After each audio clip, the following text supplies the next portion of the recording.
నమస్తే. శ్రీ గురుభ్యో నమః. శ్రీమాత్రే నమః. ఆదిత్యాయ చ సోమాయ మంగళాయ బుధాయ గురు శుక్ర శనిభ్యై రాహవే కేతవే నమః.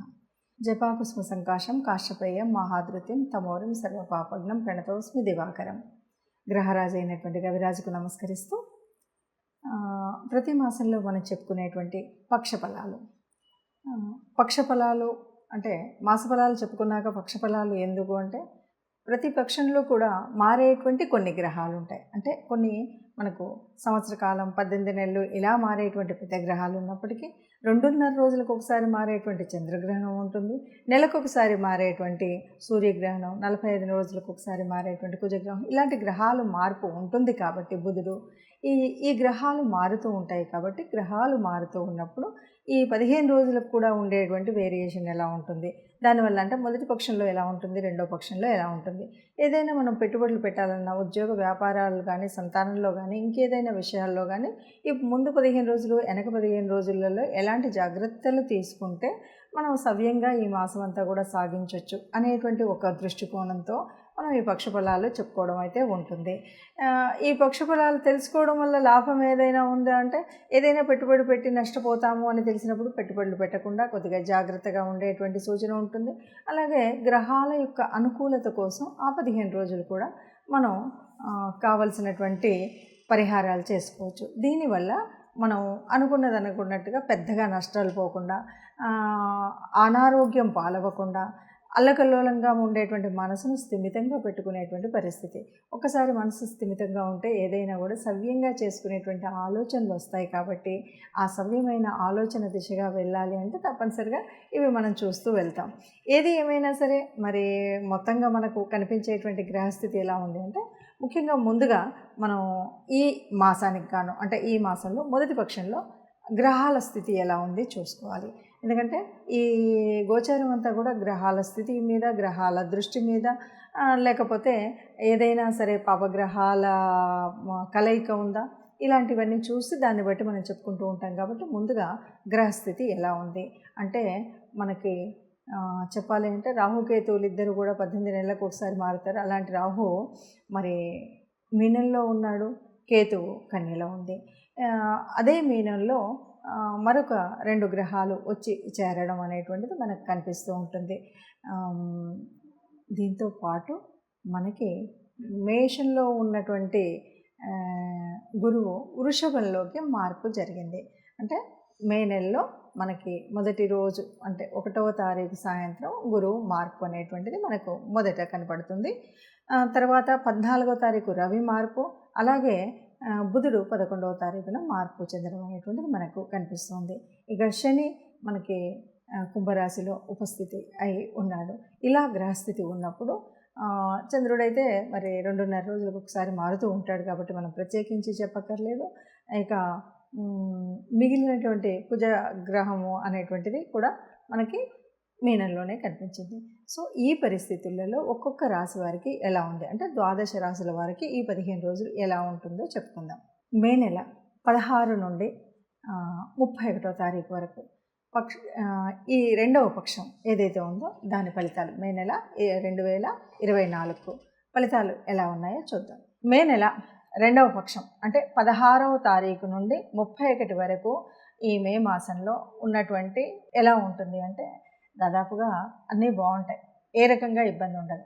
కానీ ఏదేమన్నా సరే మనకి శని యొక్క స్థితిని చూసినప్పుడు అష్టమ శని ఉన్నాడు కాబట్టి కొన్ని ఇబ్బందులు అయితే ఉంటాయి. ప్రతిబంధకాలను తట్టుకోవాలి అంటే కొద్దిగా కష్టపడాలి, బద్ధకాన్ని వదలాలి, అనుకున్న దాన్ని అనుకున్నట్టుగా ఛేదించాలి అంటే క్రమశిక్షణ కావాలి. వీటన్నిటికి కూడా మనం ఏంటంటే శారీరకంగా కొద్దిగా శ్రమ పడితే మానసిక విశ్రాంతి దొరుకుతుంది. అంటే మెంటల్గా ఎబిలిటీ వస్తుంది. దానికోసం ప్రయత్నం చేస్తే అంటే కొంచెం యోగా కానీ ఎక్సర్సైజ్ కానీ చేస్తే మీరు అనుకున్నది అనుకున్నట్టుగా ఏ ప్రతిబంధం లేకుండా సాధించగలుగుతారు.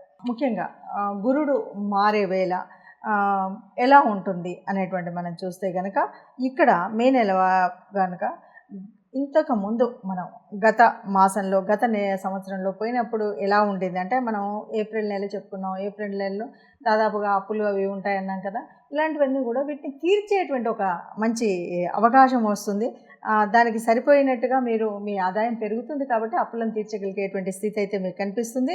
అష్టమ స్థానంలో మీకు ముఖ్యంగా శని సంచారం ఉంది. దీనివల్ల కొన్ని ప్రతిబంధకాలు అయితే ఉంటాయి. ప్రతిబంధకాలు అంటే మీరు ఏదైనా సరే ఒక మంచి లాభం వచ్చేసే దాంట్లో ఒక అడ్డం అయితే వస్తుంది. కానీ ఎంత శ్రమ పడితే అంత లాభం ఉంటుంది. దాన్ని కొద్దిగా ఛేదించగలిగే శక్తి ఉంటే చాలు.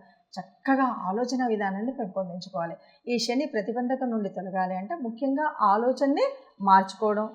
ఏ నిర్ణయం తీసుకున్నా కూడా 1-2 సార్లు ఆలోచించి నిర్ణయం తీసుకుంటే చక్కటి లాభాలు వస్తాయి.